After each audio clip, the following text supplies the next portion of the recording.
How can you call somebody that cheated on you, that betrayed you, that lied to you, that created all this chaos in your head, that pretty much turned you into a vegetable, a shadow of your former self?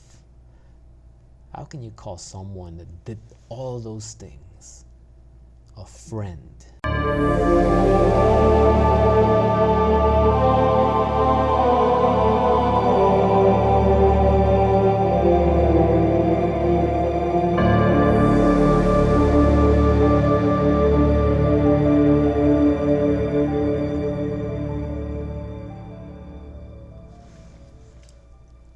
Hi there.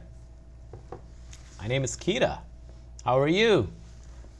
Yeah, this is Psychopath Exposure. Come on in. Come on in. Got to talk about some stuff today. We're going to be talking about narcissists. We're going to be talking about toxic people, cheaters. We're going to be talking about friendships. Yeah, those things that you can't have with a narcissist after the fact. So don't even try it. This comment comes from Eurabia. Yes, I probably screwed up your name. And they say, before I even start watching, I want to share what I think. That's funny, but yeah, go ahead and share. Watch the video later. I do believe they are just very angry because they know exactly that they lost a good person, full of love and empathy. They will miss the fun, the things we could show them, but they don't miss our souls, hearts, intimacy. The evening we left them, they probably foo-starred someone else to feel better. Someone who they've been already foo-starring for a long time, and we felt that in our gut. Also, I need to add that friendship is not possible with them.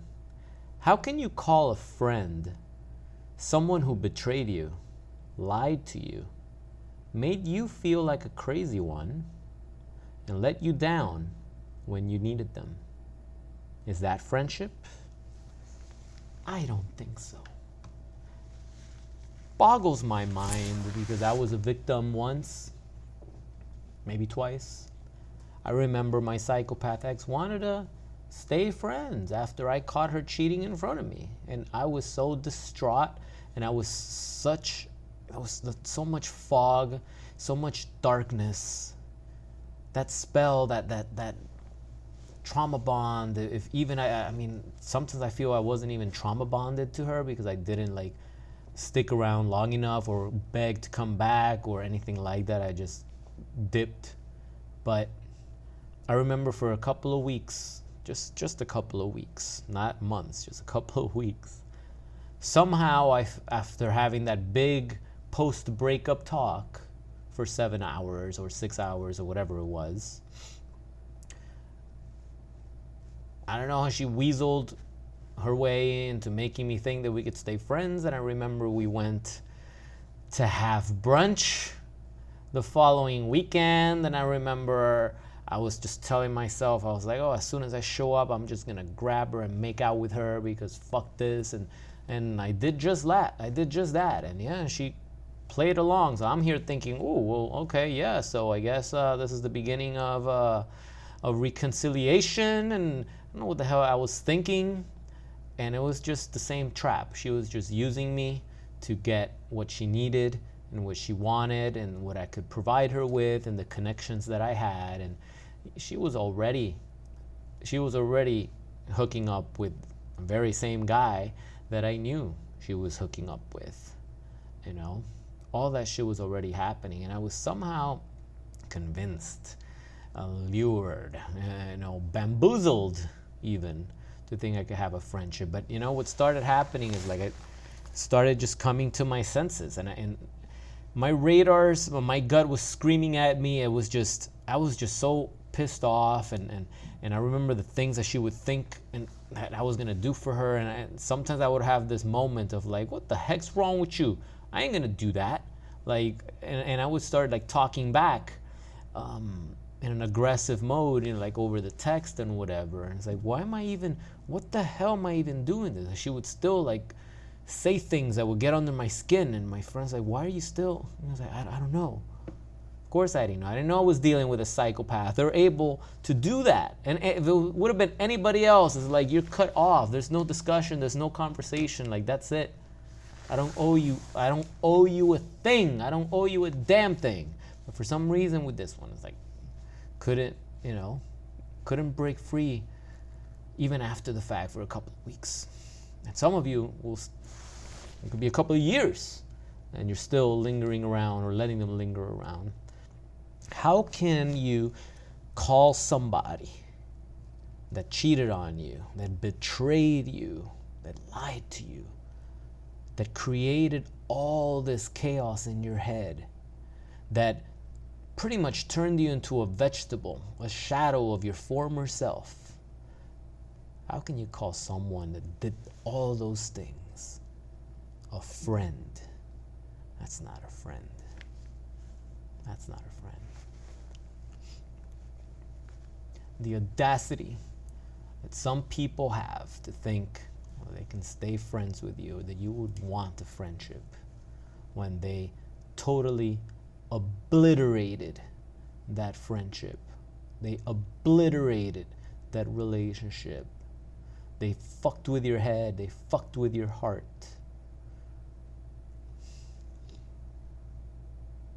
Mind-boggling. The level of disrespect that you would think that I would consider a possible friendship one day. Man. And that's what shows you the delusion that goes on in these people's minds. They destroy you, and then they think they can just weasel back in. And you're going to welcome them back with open arms like if nothing happened. Listen, you can get into a fight with somebody. You can get into a disagreement with somebody. You can argue. You can grow apart. You can stop talking to each other for a certain amount of time. And then you can pick up where you left off months later, sometimes years later. You've cooled off, nothing really disrespectful happened. Nothing, no deal breakers really took place. And you know what? That friendship can be repaired. It's happened to me many, many times. Many, many times. There's people, just last year I started, talking to somebody I hadn't spoken with in almost, 12, 13, 14 years. Because we got into an argument a long time ago. Nobody insulted each other's moms. Nobody robbed each other. We just got into one too many arguments over nonsense, things that don't matter. And we just stopped talking to each other. As a matter of fact, it was me who got sick of it. I was like, that's it, I'm done with this person. But it's not like I hated them. I was just, that's it. I argue with this person too much. I don't need this in my life. I got enough problems. And you know what? Now we talk every day. And when we brought up what happened, we didn't even remember. Just BS. I do remember, but it was such a long time ago that it's not even worth bringing up the details because it's just stupid. And it doesn't matter. And it doesn't matter. And it's great. Got a great relationship now. So it can happen. It can be repaired. But when there's cheating involved, when there's betrayal involved, I don't think so. I don't think so. You can never trust somebody like that again. How can you call that person a friend? Is that the person you're going to trust with your children? Is that the person you're going to trust with your phone? Not even with your phone. You're going to give them your password to your account. You're going to give them money to go deposit in a bank. You're going to tell them. You're going to tell that person that betrayed you some intimate secret of yours. You're going to call that person with problems, with your problems, so they can help you. You're in a new relationship and you're going to call that person, the person that betrayed you. That's the person you're gonna lean to. You're gonna cry in that person's shoulder. Wow. What does that say about you if you're crying on the shoulder of the person that's backstabbed you? No, not in this lifetime. It's sad. It really is sad, you know.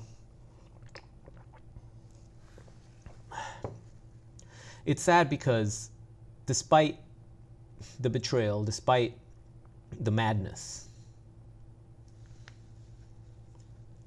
there were countless of good times. You guys shared amazing memories. You did a lot of things together. You were intimate. A lot of you guys connected.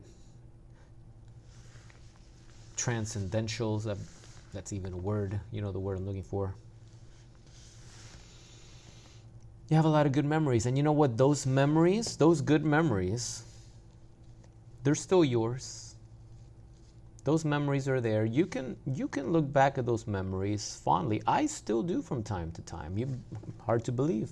Sometimes I do remember fondly the genuine happy moments that we would have. All the good things that we did, where there was no tension, where there wasn't a double life happening at that moment. There weren't any red flags. There wasn't no reason to be suspicious. They would be at my place all fucking day. They wouldn't be on their phone ever. They wouldn't be waking up in the middle of the night sneaking to the bathroom. It was like genuinely just me and you, right? I remember a lot of things. I have a great memory. But I don't let those memories warp the reality and the totality of the relationship. The betrayal and the cheating came at the end. Well, that's what happened. That's what you did. You fucked up.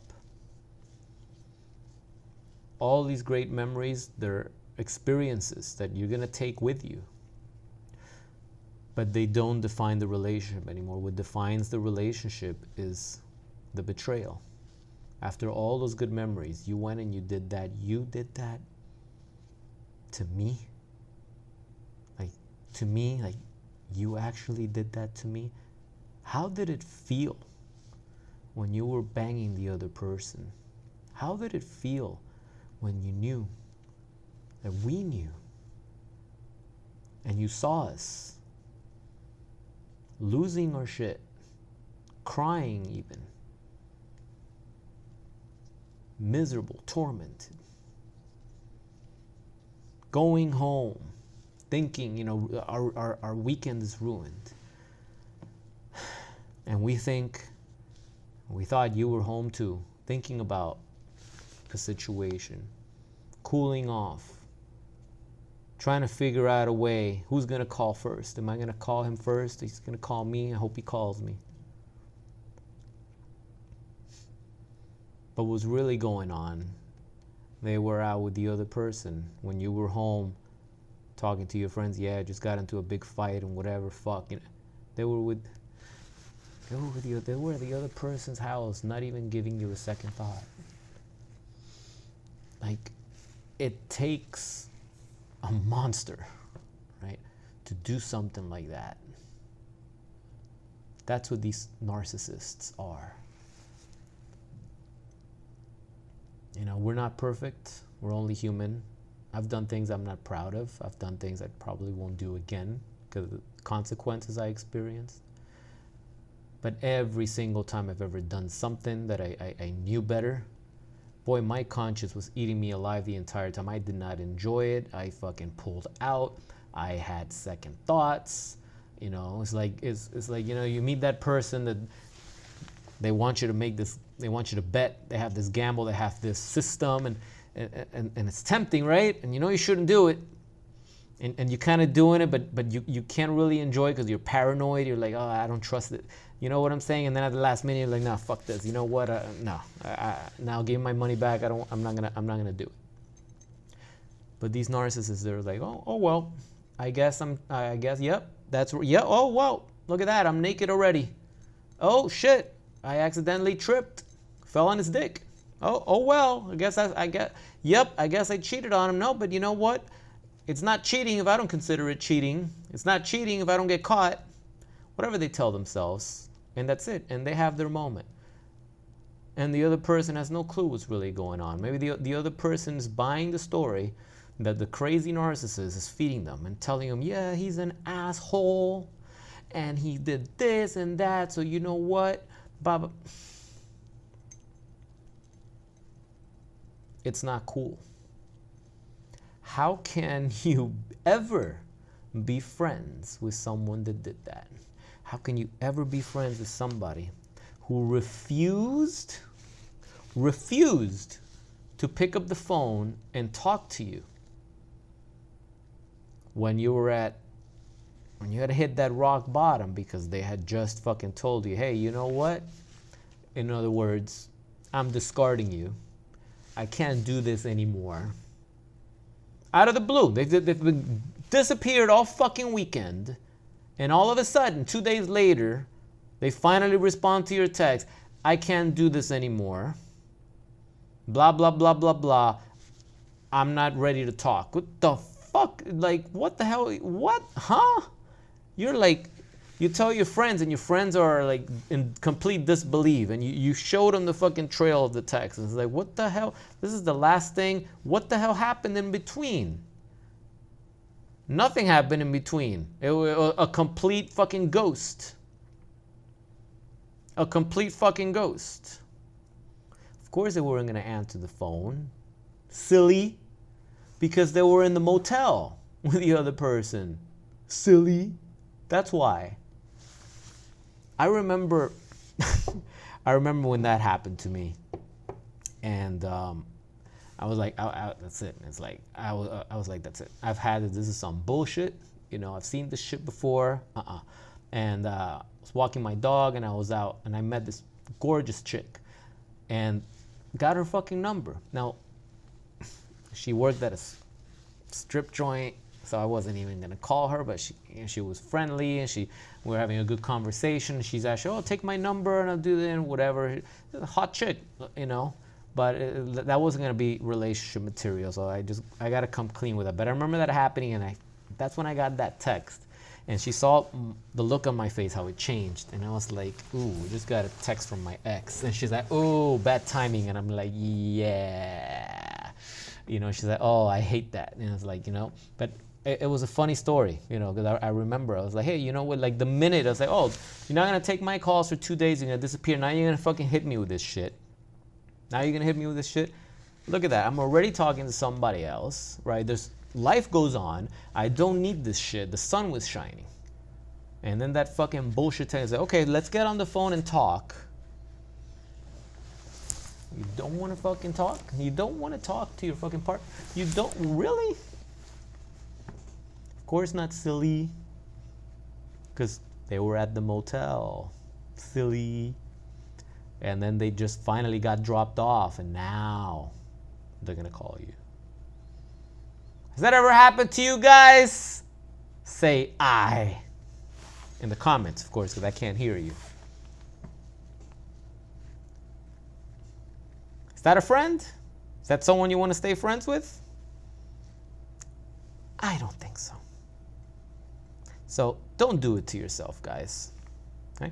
There's a lot of people out there that are worthy of being friends with. There are a lot of people that are just, you can have all sorts of acquaintances. Not every relationship has to be your best friend, but you certainly don't need bad connections like your ex, like your lying, cheating ex. That's not the person that you want to be friends with. That's not the person that deserves to be in your presence ever again. Because not only did they fuck up, but they knew exactly what they were doing. They did it on purpose. They told the other person a lot of shit about you and started playing the both of you. It's called triangulation.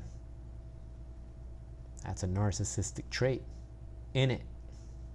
Damn right it is.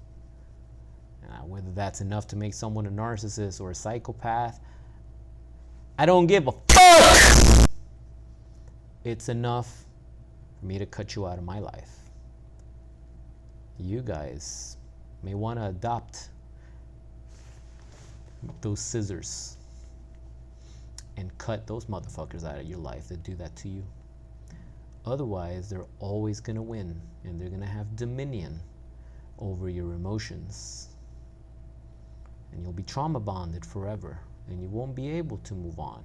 And you won't meet other people, whether they work at strip joints, which is a deal breaker, or not.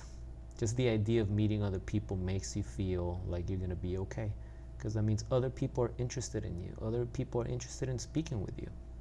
Strangers will stop and talk to you and hold a conversation with you. That means you're not complete trash like the narcissist made you think you were.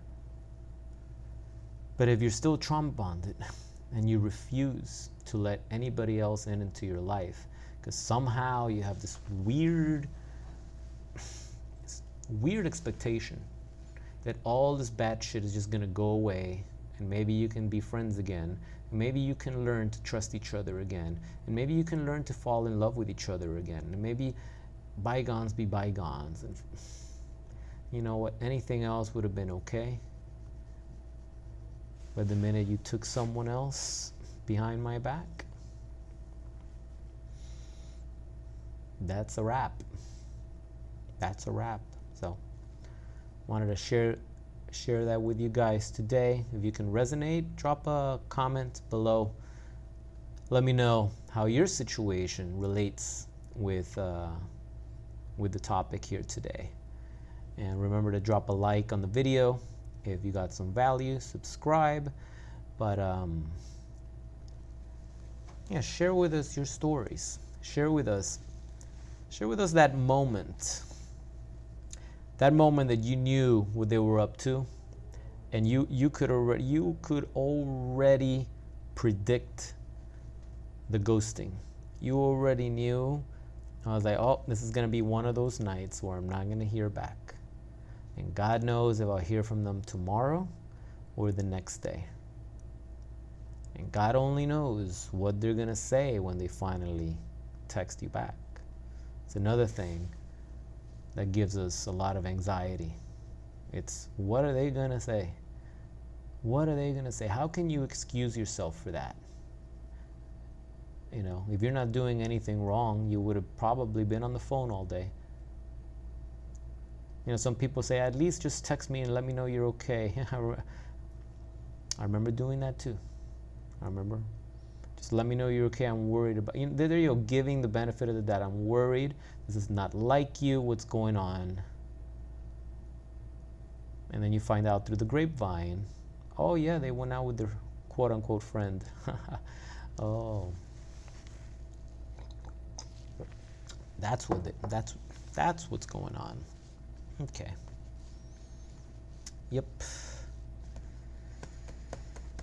Don't do it to yourself, guys. This should happen to you. It's a non-negotiable. It's over. Okay? So, hope you got something out of this. If you didn't, let me know what you would like me to make a video out of next time, and I'll get around to it. All right? So, hope you're having an amazing day. My name is Kita. This is Psychopath Exposure. Stay strong. See you guys in the next video. Have a good one. Peace.